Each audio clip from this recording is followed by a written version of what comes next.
Hello and welcome everyone. It is time for part 2 of my personal top anime of the past year, 2022. Now, just like last time, we will be discussing 10 shows, a few that I would more or less group with the ones that we talked about last time, but I hadn't finished them at the time. A couple ones that I think deserve special mention, and then of course, the best of year. Without any further ado, let's get right into it.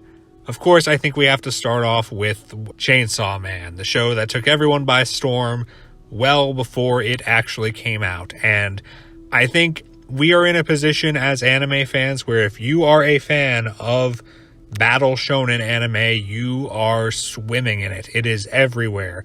And I don't think that Chainsaw Man necessarily does enough personally to distinguish it a lot from other things we've had recently, especially something like Jujutsu Kaisen, but it does notably go more in the area of gore. And I do think that if you like these kinds of shows, there's no reason you wouldn't like this one as well. It's certainly doing everything right in terms of the animation, in terms of the action. It is being done by MAPPA after all. So, I mean, I don't really need to tell you to watch this show. You have almost certainly already watched it, or you know it's not something you're going to like. So, it's an obligatory thing that has to be mentioned. Good show. But we also have a lot of shows like this already, and I could understand if someone's like, hey, you know, this isn't standing out enough. But regardless, likable enough, certainly something you're going to watch regardless of what I have to say about it. Next up, More Than a Married Couple, But Not Lovers. This is an interesting one. It's a show that if you read the premise, the title, really see anything about it, you are going to come away with the perspective that it's a very kind of trashy show that probably isn't worth your time. And I certainly had that impression when I was first looking through the fall seasonal list, because yeah, that's kind of what it sounds like. I mean, this is a show where the whole premise revolves around the idea that this school has its students do a marriage practical where they are just assigned together to pretend to be a married couple. Like, it sounds like something a 14-year-old would write, and something that a 14-year-old would fantasize about. And it is, right? Like, let's not kid ourselves. But, and this is a very important but, despite all that, despite how trashy the premise is, despite how silly it might sound, it's still a likable series, primarily because it has some genuinely powerful moments among these characters and the primary love triangle. And, you know, I can't deny, even if this is something that sounds like something a 14-year-old would love, that doesn't mean that you can't still love it as someone who's much older, right? There's still something enjoyable here with the characters and with the situations that this, albeit kind of silly premise, allows for. Does that mean it doesn't have its eye-rolly moments? No, of course not. Any show like this is going to. But it's not so silly and so childish, like a lot of other shows that would have a premise like this, that you can't walk away from it feeling like you gained something. Now, we don't know if this is ever going to get another season. Apparently, it had some anime original elements towards the end, so it's like, oh, maybe, maybe not. And this is the kind of show that, without further seasons to kind of bring the story to a close and actually like decide on a main couple, it's kind of like, is this even worth watching or not? And that's ultimately something you're going to have to decide on your own, whether you want to watch a show that is not fully completed and very well may never be fully completed. We don't know. But I do want to say, if you were hesitating on watching this show because of the kind of premise it has, give it a try. I'm not saying you're going to love it, and if you look at this show and know immediately that it is not for you, I'm not going to try and convince you otherwise. But if you're not sure, if there's something about it that sounds appealing to you and you're hesitating, give it a try. I think there is definitely more to this series than meets the eye. And I think we, of course, have to mention Gundam, The Witch from Mercury, a show that I guess has generated a little bit of controversy just because it's different from other Gundams, even though I feel like That's kind of something Gundam needs, right? So this is a series that is notable for a few reasons. One, it's split core right now, and it only has currently 13 episodes, counting its episode 0 prologue, with another 12 coming in the spring. Now, we don't know if we'll get more after that, but just as someone who has always felt that Gundam shows firmly sticking to we have to have 50 episodes or round about 50 episodes is something that's held them back and hurt them in terms of pacing. I'm personally pretty happy to see a series that is willing to have a much smaller episode count, because I hope that in the long run that'll help keep it focused. And I also don't mind that this is a Gundam series that starts off being less about war and more about just something different. There are some questions what is the purpose of this school, and why don't we know more about the world beyond it? We get bits and pieces here and there, and world building has been another issue with Gundam in general, but we still have more. And based on where this season ended up ending, which was a direction I know a lot of people were not expecting, I don't think we have to worry about whether this show will eventually go more so in the familiar territory of other Gundam series. It will deal with war and deal with battles and hopefully give us more of a firm sense of what this world is like in the second season, right? In the prologue initially and continue throughout the series. So I'm really, really curious to see how the second half resolves it and if it can stick the landing, because there's a lot of promise here. And I wouldn't let the fact that it's different from your standard Gundam series be something that makes you not watch it. If anything, I think it should encourage you to check it out. It's not perfect. It's not the most amazing thing ever made, but I like that it's doing something different. And I like that despite doing something different, it still feels like Gundam at the end of the day. And now I want to mention a couple shows that I think are worth special acknowledgement above all the other, good shows that we've talked about already. First off, let's talk about Slow Loop, a show from the beginning of the year that I had a good amount of interest in, and I was kind of worried, it's a show that presented itself as potentially being an Iyashikei, but I wasn't entirely sure if it was going to actually be like that. And as someone who adores Iyashikei, I really wanted this to be one, and thankfully it did end up being one. Granted, it kind of takes a few episodes to really get into its groove of actually showing us hey, here's some nice visuals, here's some nice atmospheric music, let's get into the scene, let's get into the groove, let's relax, right? It takes some time to get that down, but once it does it very well. I also think generally the main cast is pretty likable, especially Koi. Koi deserves special mention, especially because she's the least main of the main three. She stands out a lot, and I appreciate that. But I like Hiyori as well. Koharu's all right. She could get on your nerves, but she's not a bad character. And I would like to just see more of this world, more of these characters just having a good time learning about fishing while actually giving us nice atmospheric backgrounds, unlike a certain other fishing show, which shall not be mentioned.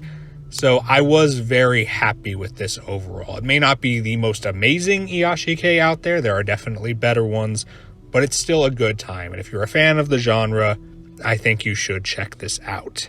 And of course, given that it is the topic of the video on my channel that currently has the most views, I think I do have to give a mention to Romantic Killer, another series that kind of slipped through the radar for a lot of people, including myself at first, and kind of had a premise that didn't initially inspire a lot of confidence, but if you check it out, I think you'll be very pleasantly surprised. These characters are very likable. The premise does allow for a lot of nice character growth and development and a lot of just really nice moments in general. These are characters I really got attached to, especially our lead, despite it only having a relatively short episode count. Now, we don't know if we'll ever get more of it, and it probably should have more of it, but the source material ended already, and the anime covered it all, so again, that's something that may make you not want to check the show out, but I do implore you, if this sounds interesting to you at all, and even if you're a little unsure of it, check it out, give it a watch. It is definitely worth your time.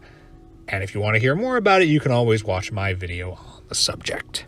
So now let's go into my 5 best of year anime, the creme de la creme. We'll start off with one that I guess is controversial to put on here, being Devil is a Part-Timer Season 2. I don't really like that people have been so down on this season. Like, I get part of why, but it feels like, I don't know, people are kind of overreacting from my perspective. So I understand the animation quality is not as amazing as I think it should be, right? This is a different studio from the one that did the first season. And it is the sort of thing where it doesn't look like it's better than a show from 9 years prior. That being said, I don't think the animation is nearly as bad as people make it out to be. Other than like one episode, I felt like the animation was fine. But I don't blame people for wanting it to look better, not worse, than the previous season, right? That being said, I don't think that is enough of a justifiable reason to condemn the entire show, especially when things were pretty interesting through the show. Like, I was happy to see these characters again. I was happy to see this new plot emerge. I was happy to see the comedy again. Like, it felt like a natural continuation of what we got before, especially as someone who rewatched the first season before going into this new one. It felt fine. I didn't think there was anything wrong with the characters or the story. It's just, yeah, it could have been animated better.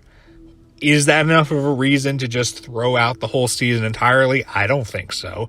And I'm still personally looking forward to the rest of it, because we are getting, I guess, a third season or season 2, part 2, whatever, at some point in the future. So I'm just happy we got more of this show after so long, and that we're going to keep getting more of the show. So I guess it's a hot take, but I enjoyed The Devil's a Part-Timer Season 2. And if you were holding off on watching it because of the public reception, I don't think you should take it as seriously as other people have, personally. Next, let's talk about a show that unfortunately isn't getting the recognition it deserves, largely because of the way its availability in the West has been handled. That, of course, is none other than Summertime Rendering, a fantastic thriller series that I really think would have taken off a lot more if it was just streamed normally instead of being kind of held back by Disney Plus. And only recently did it get put on Hulu, which, hey, at least it's available on a more prominent streaming service, but it's like, it came out in April, it ended in September, and only now is it available to watch. But it's there, and I implore you to watch it. This is one of the best new shows from the past year, and it did not get talked about enough because a lot of people just did not watch it. And I don't blame people for not watching it. It wasn't readily available, but it should be watched now that it is. It is a fantastic series if you're looking for one of those shows that just keeps you on the edge of your seat, keeps making you want to watch the next episode again and again and again to see what happens. This is a great mystery, a great thriller, a great just adventure to watch. It has a lot of similarities to Higurashi in a sense, not just in terms of like plot details, but a lot of like the same sort of feeling that you would get from the show. The characters are relatively likable, the animation is strong, the setting is strong and appropriate. I really feel like this series should have been talked about amongst the best of the year, but it just isn't and hasn't because of the way it was distributed. You owe it to yourself to check this show out now that it is more easily accessible. You will not be disappointed. Another sequel I want to acknowledge is Tiger and Bunny Season 2, which was split into 2 parts, but we're going to count them both as one thing because it's all the same second season. After 11 years, we finally got another season of Tiger and Bunny, and for the most part, it did not disappoint. I was really happy to see the characters again. I think the first half did a really good job of establishing the new characters and establishing the new buddy dynamic and giving everybody some sort of spotlight. And I think the second half did a very good job of building on the established plot threads of the first part and leading it into a very, very intriguing and climactic finale. I really thought the last few episodes were just fantastic. And Tiger and Bunny has always been a show that's done a very good job of building everything up to the end and having everything kind of weave in and matter and just having a fantastic finale. That's just like how season 1 was, and season 2 is going about it in the same way, and it works out fantastically. The only stipulation I would give is that season 2 ends in a less complete way than season 1. Like, not that season 1 was a fantastic finale to the whole series, but as a stopping point, it works better than season 2's ending. Like, the way season 2 ends, we need something more. We need a third season. We need a movie. We need something, right? There's a lot of questions still unanswered, and questions that I think are a lot more pressing than the ones that were left at the end of season 1. Like, if we never get another season after this, there's going to be a part of me that almost wonders, despite how much I like season 2, if it would have been better for the show as a whole for it not to exist. Just because, like, hey, you know, this does leave a bit of a weird taste in my mouth. Like, give me a more cohesive ending. Like, maybe if they had one more episode to have, like, breathing room and give things a bit of an epilogue, I'd feel differently. But it kind of ends very quickly. And while a lot of stuff is resolved, there's a lot that isn't. So I really hope we get another season. And hopefully we're not waiting 11 years for it. Coming to the end, we have a couple more shows I want to talk about, and I think we got to start off with Spy Family, one of the other massive shows that came out this year, the one that I'm going to be voting for Crunchyroll's Anime Awards, and the one that, really lived up to its hype, if I have to be honest. Like, this show, much like Chainsaw Man, was hyped to hell and back before it came out. And it really kind of lived up to it. Like, it's not a perfect show or anything, but it is so much fun. These characters are very likable. The show has the right amount of seriousness, but also just crazy absurdity. Like, it has a really good balance amongst those two types, where you can have something crazy like someone who's supposed to be 5, but they look like they're 30, playing dodgeball with people who do look like they're 5. At the same time, having very heartwarming and genuine moments amongst these characters who are trying to create this family together, despite the various intentions they have, and are slowly kind of legitimately becoming a family, though we'll have to see how future productions handle that. I really like this show, especially the first half. The second half was still good, of course, and I mean, again, just like with Chainsaw Man, I don't need to tell you to watch Spy Family. You have most likely already watched it or are going to watch it, but it definitely deserves the hype that it got and the recognition that it has got. It is a fantastic series, one of the best of the year, but I guess not my personal favorite of the year, which has to go to none other than Encouragement of Climb Next Summit, the 4th season of this franchise, and hopefully not the last one, though I am a bit worried that it will be. But I really love Encouragement of Climb. This is a show that I discovered last summer, and one that I wasn't really sure of going into it because of like the weirdness with its episode lengths. This is actually the first season that has had regular length episodes. The past couple seasons have had half-length episodes, and the first season only had 3-minute episodes. So it's a little weird to get into it, but if you like Iyashikei, if you like slice of life, you should do it. If you like laid-back camp, this is going to give you a lot of the same feelings. Although I would argue this is even better than laid-back camp, because I was a lot more attached to these characters. I think Aoi and Hinata and all the supporting cast are really fantastic and likable, and I think Aoi's journey throughout the series, which does reach a very important moment in season 4, is a fantastic one to follow. Now, I really hope this is not the end. The way that the last season was, it kind of suggests they might be done with it, despite the fact that there is a lot of material still unadapted and the source material is not over yet. So I hope eventually they'll come back and do more. But even if they don't, this is definitely a fitting stopping point for the series. And it has to get my personal Anime of the Year distinction. So that's it for me. Those are the 10 or I guess 20 shows that I found the most notable from this year. I would recommend checking out all of them. Most of them you probably have already checked out, but any of the ones you haven't, give a watch. You should at least find them to be a good time. That's it from me. Thank you for watching my best of year over these 2 parts. Take care, everyone, and I'll see you next time.